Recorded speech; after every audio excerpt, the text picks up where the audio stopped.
پیران پیر شیخ عبد القادر جیلانی رحمۃ اللہ علیہ کی ابتدائی تعلیم و تربیت کا تذکرہ کتب تواریخ میں نہیں ملتا، البتہ یہ بات مختلف مورخین نے بیان کی ہے کہ آپ 18 برس کی عمر میں تحصیل علم کے لیے بغداد روانہ ہوئے۔ امام ذہبی کا بھی یہی خیال ہے کہ آپ نوجوانی کی عمر میں بغداد آئے تھے۔ اس کے علاوہ اپنے تحصیل علم کا واقعہ خود شیخ صاحب بیان کرتے ہیں کہ میں نے اپنی والدہ سے کہا مجھے خدا کے کام میں لگا دیجیے اور اجازت مرحمت کیجیے کہ میں بغداد جا کر علم میں مشغول ہو جاؤں اور صالحین کی زیارت کروں۔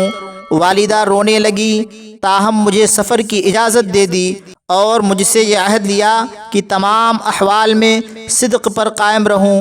والدہ مجھے الوداع کہنے کے لیے بیرون خانہ تک آئیں اور فرمانے لگی تمہاری جدائی خدا کے راستے میں قبول کرتی ہوں، اب قیامت تک تمہیں نہ دیکھ سکوں گی۔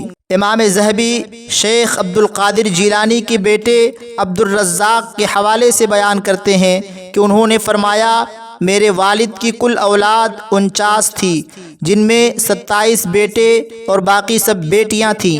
امام ذہبی فرماتے ہیں کہ شیخ عبد القادر جیلانی 90 سال زندہ رہے اور 10 ربیع الآخر 561 ہجری کو آپ کی وفات ہوئی۔